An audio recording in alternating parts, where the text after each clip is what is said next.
साथ चले। प्रभु ने कहा अब पृथ्वी पर रहो, अब स्वधाम मत आए। बोले महाराज आप चले जाए तो मैं पृथ्वी पर क्या करूं, लेकिन नहीं आपको रहना। तो हनुमान जी ने कहा एक वचन दो कि जब तक धरती पर आपकी राम कथा चलती रहेगी तब तक मैं धरती पर रहूंगा। जब राम कथा बंद हो जाएगी तो मैं भी धरती छोड़ दूंगा। इस बात के कारण हनुमान जी आज भी वो हनुमंत पूछ जिसके बंदर पूछ कहते हैं, वहां भी एक कथा करने का मनोरथ है। यद्यपि वहां मुश्किल है, यहाँ भी यात्रा के कारण कोई गड़बड़ी न हो, हमारी कथा से भीड़ के कारण यात्री को तकलीफ न हो, किसी को विक्षेप न हो, इसलिए जो सीमित संख्या की बात हुई इसका हम पालन करेंगे। लेकिन आज आपने ये भी कहा, विदेश ने कहा कि यात्रा चल रही है तो कुछ लोग आ जाते बिना रजिस्ट्रेशन, तो थोड़ा तो साहब ने कहा चिंता मत करो मैं हूँ ना।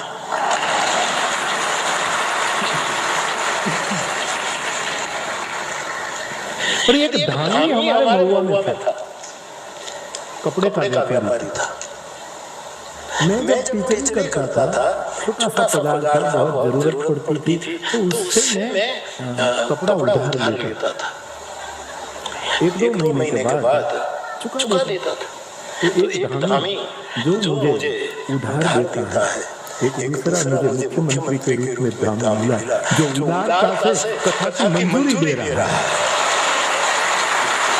मैं बड़ा स्वागत करता हूँ और इसके कथा की मंजूरी वो जो हनुमान पूछ वाली कथा तो जब भी हो सब नियम को निभाएंगे, जरा भी आपको कभी संकोच में नहीं डालेंगे। ये सुविधा हो और हम आप कहेंगे कि 20 लोग जाए तो 20 जाएंगे, 10 जाए तो 10 जाएंगे, बस कम से कम 11 को जाने देना। क्योंकि 3-4 संगीत वाले मैं होऊंगा, 2-4 और होंगे, लेकिन ये हो तो बाकी आदि कैलाश का तो हम जरूर मन में रख रहे हैं कि भगवान करे सर्वे करेंगे कि कितनी ऊंचाई है, क्योंकि वहाँ भी ज्यादा लोग तो नहीं आ सकते और आपको आएंगे ही नहीं मुझे पता। तो हनुमान पूछने वाला भी आपसे निवेदन करेंगे जरा भी आपको संकोच नहीं होना चाहिए। ये मेरा हृदय का भाव है कि बापू नहीं हो पाएगा तो बिल्कुल इतने ही प्रसन्न रहेंगे।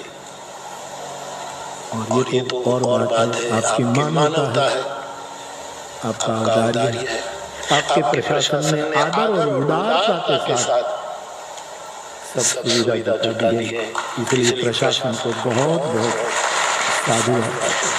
और ये एक बात रही, आप आए और दुष्यंत सम्राट था और कण्व ऋषि के आश्रम में गया तब कण्व अपने आसन से खड़े होकर के दुष्यंत का सम्मान, दुष्यंत ने कहा मैं राजा हूँ, आप ऋषि हैं।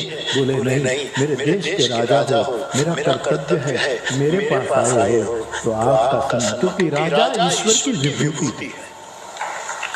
ऐसा भगवद्गीता हम आपका स्वागत करते हैं और विशेष प्रसन्नता में अखबारों में कभी कभी मीडिया के माध्यम से उत्तराखंड के विकास के बारे में देखता हूँ और सुनता हूँ तो साधु के नाते मुझे बहुत प्रसन्नता। सनातन धर्म की छाया में रहकर जो सनातन धर्म हिमालय से भी उसकी इतनी गरिमा, जो सनातन धर्म सागर से भी गहरा है और आसमां जिसके सामने छोटा पड़ता है, ऐसा सर्वभूत हित करने वाला, सर्वभूत प्रीत करने वाला, सर्वभूत सुख के लिए जो सनातन वैदिक धर्म है उसकी सेवा में आप लगे हैं।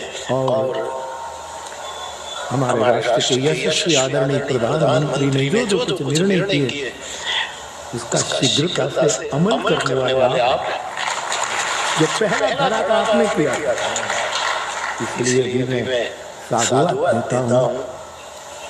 आपके विकास की बातें सुनकर राजी होता हूँ और तो मैं क्या कहूँ, आपके नेतृत्व में मैंने देश में घूमता रहता हूँ। आज 65 से मैं घूम रहा हूँ देश में, कई शासन बुराओं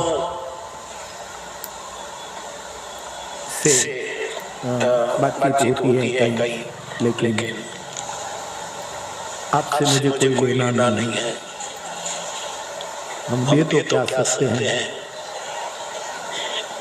नीचे होता तो कुछ नहीं, बोलता भी मेरा मौन था, मैंने एक शब्द भी नहीं कहा, लेकिन कथा में बोल लेता हूँ।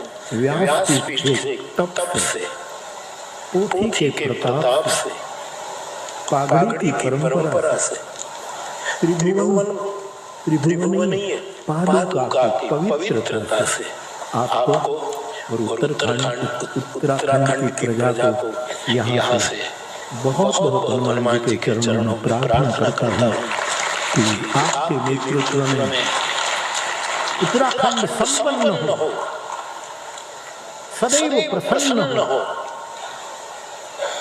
और सनातन धर्म के चरणों में कायम प्रपन्न हो। ऐसे हनुमान जी के चरणों में प्रार्थना करता हुआ मैं बहुत बहुत मेरी प्रसन्नता व्यक्त करता हूँ। आपको संकोच न हो इसलिए कह दें कि आपकी व्यस्तता के कारण आपको जाना हो तो आप जरूर निसंकोच जा सकते हैं। खाखरा भी दे दे, एक फोटो आप खींचेंगे।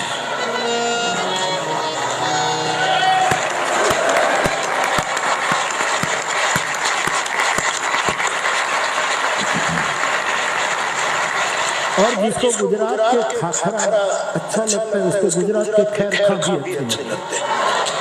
महात्मा गांधी, सरदार पटेल कैसे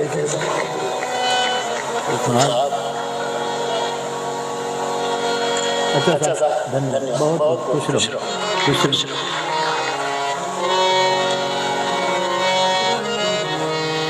सर्वे भवन्तु सुखिनः, सर्वे सन्तु निरामयाः, सर्वे भद्राणि पश्यन्तु मा कश्चित् दुःखभाग्।